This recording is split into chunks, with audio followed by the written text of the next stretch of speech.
दोस्तों नमस्कार।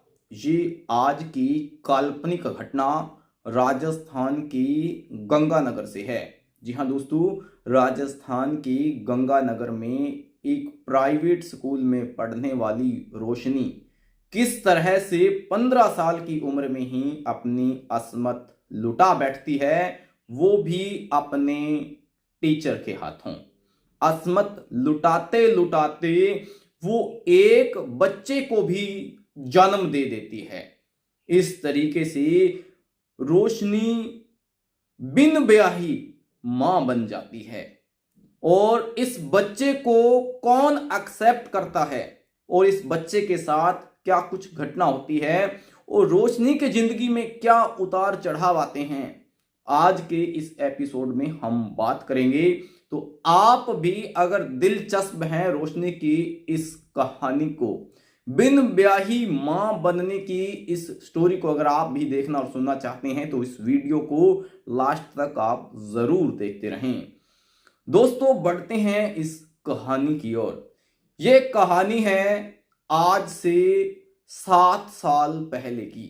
जी हाँ, प्राइवेट स्कूल में दाखिला लेती है एक गांव की लड़की जिसका नाम रोशनी होता है। उम्र मात्र 15 साल और ये 10वीं क्लास में अपना एडमिशन लेती है और हर रोज की तरह वो स्कूल आती है। स्कूल में अच्छे नंबर्स पाने के लिए, क्लास में टॉप आने के लिए हर बच्चे की चाहत होती है। उसी चाहत में रोशनी भी आ जाती है और वो स्कूल टाइम में तो जरूर पढ़ती है, लेकिन स्कूल टाइम के अलावा भी वो स्कूल में अपने प्रिंसिपल के साथ ट्यूशन लगना शुरू कर देती है।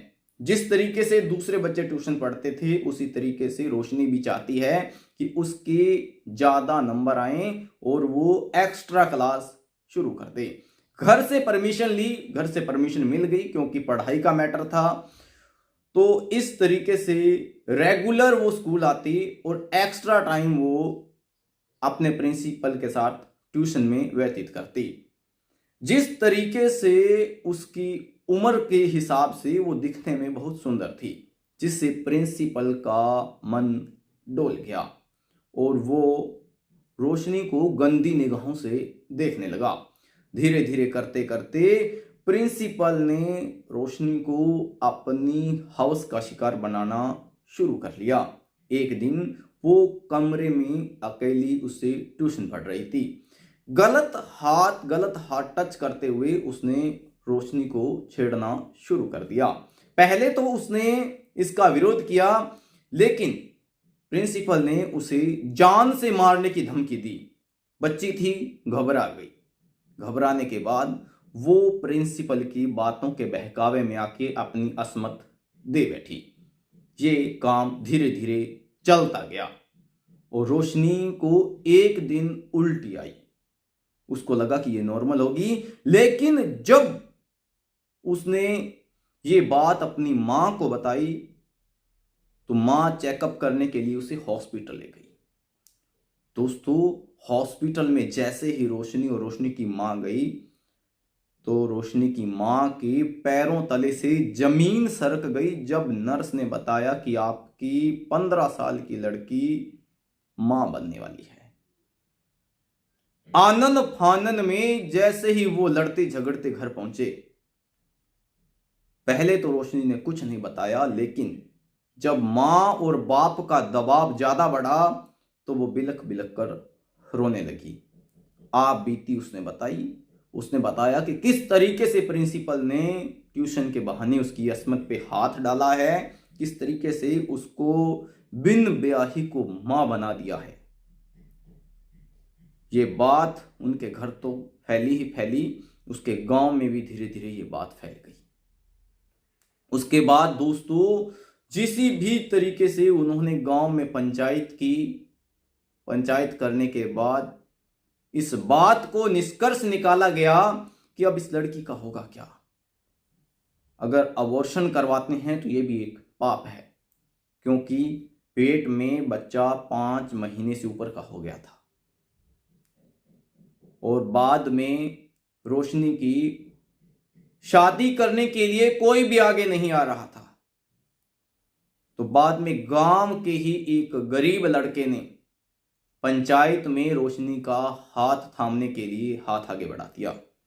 वो भी घर से गरीब था और रोशनी को बचपन से ही चाहता था। उस लड़के का इतना बड़ा दिल देखकर गांव के मुखिया भी बहुत खुश हुए कि इस तरीके की लड़की को अपनाने के लिए वो लड़का तैयार है। अकेला वो लड़का रोशनी को ही नहीं बल्कि रोशनी के बच्चे को भी अपनाने को तैयार था। पंचायत ने फैसला किया और उस प्रिंसिपल के खिलाफ केस करके उसको पुलिस के हवाले किया और रोशनी को उस लड़के की पत्नी बना दिया, उसके साथ शादी कर दी। और एक मासूम बच्ची जो स्कूल में जाने के बावजूद उस प्रिंसिपल की चंगुल में ऐसी फंसी कि उसकी जिंदगी बर्बाद हो गई। लेकिन बाद में गांव के ही लड़के ने उसकी जिंदगी को बर्बाद होने से बचा के उसका हाथ थामा, जिससे वो बिन ब्याही मां के जो उसके ऊपर दाग लगे थे वो धुप गए और उसकी शादी गांव के मुखिया ने वहीं पे करवा दी और वो अपने ससुराल चली गई। और बकायदा इस बात की भी पुष्टि की गई कि यह लड़का बाद में रोशनी को कभी भी परेशान नहीं करेगा, अगर करेगा तो इसी पंचायत में उसको जवाब देना होगा। लड़का भी राजी हो गया, रोशनी और रोशनी के माँ बाप भी राजी हो गए और प्रिंसिपल को पुलिस तत्काल प्रभाव से गिरफ्तार करके ले गई। तो दोस्तों, ये कहानी तो थी रोशनी की। इस तरीके की बहुत सारी बच्चियां हैं जो ऐसे राक्षसों के हाथों में आ जाती हैं जिससे उनको अपनी जिंदगी बर्बाद करनी पड़ती है।